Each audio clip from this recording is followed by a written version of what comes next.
दापुर नाम का एक छोटा सा अविकसित गांव था। गांव का विकास नहीं, मतलब गांव में रहने वाले लोगों का विकास नहीं। इस गांव में कुछ 3-4 परिवार थे जो थोड़े बहुत खानदानी थे, बाकी सब मेहनत मजदूरी करके अपना जीवन गुजारते थे। इसी गांव में दीना नाम की एक विधवा औरत रहती थी। रहने के लिए छोटा सा घर था। 2 बच्चे थे, शायद एक 5 साल का और दूसरा 3 साल का होगा। दीना का पति बहुत मेहनती था। वो दीना को किसी चीज की कमी महसूस नहीं होने देता था या कैसी भी हालतों में साथ नहीं छोड़ता था। कैसी भी परिस्थिति हो दोनों साथ मिलकर सामना करते थे। पर कौन जाने किस पर कौन सा अनर्थ कब आ जाए। दीना के जीवन में ऐसी घटना घटी कि उसी घटना ने दीना के पति को दीना से छीन लिया। दीना को पति के गुजरने के बाद ऐसा लगने लगा कि मैं जिंदा तो हूँ पर मुझ में जान नहीं है। परिवार चलाने के लिए अब दूसरा कोई नहीं था सिवाय दीना के। इसलिए कैसे भी कर के दीना ने अपने बच्चों के खातिर खुद को उस दुख से अलग किया। कुछ दिन बाद घर में जो था वो समाप्त हो गया। अब खुद क्या खाए और अपने छोटे बच्चों को क्या खिलाए, ये समस्या उसके सामने खड़ी हो गई। बच्चों के लिए दीना को अभी कुछ काम करना ही था। इसलिए दीना अपने दोनों बच्चों को साथ में ले एक जहाँ काम मिलता वहीं जाया करती थी और दिन भर मेहनत करके जो भी मजदूरी मिलती उसे अपना और अपने बच्चों के पेट भरती थी। ऐसा ही समय बीतता गया और चलता रहा। लेकिन एक दिन दीना को शरीर में थोड़ी कमजोरी महसूस होने लगी। फिर भी वे काम पर गई।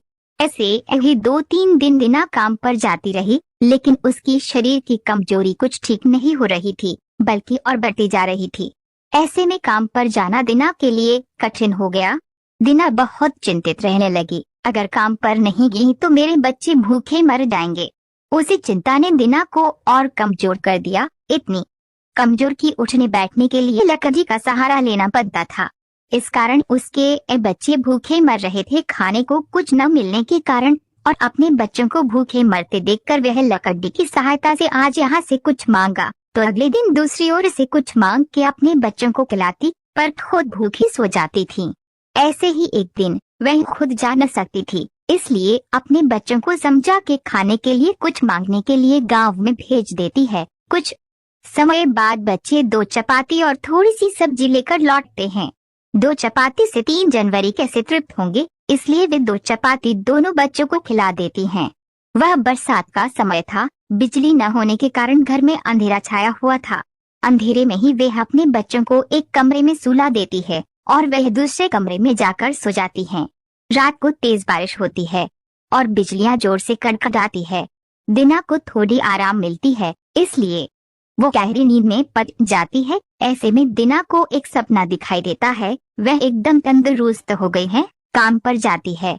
वह सोचती है अपने बच्चों को काफी समय से अच्छा खिलाया नहीं, इसलिए वह अपने बच्चों के लिए चविष्ट खाना बनाती हैं। बाद में अपने बच्चे और वह साथ में बैठकर खाना खाकर सो जाती है। आगे सपने में दीना ने देखा उसके बच्चे जिस कमरे में सोए हुए थे उस कमरे का छत गिरकर उनके दोनों बच्चे मर जाते हैं। सपने में से दीना एकदम उठकर खड़ी हो जाती है, जान में जान आ जाती है और अंधेरे में ही अपने बच्चों के कमरे की ओर चल पड़ती है। कमरे में जाकर अपने बच्चों को देखकर दीना चैन की सांस लेती है।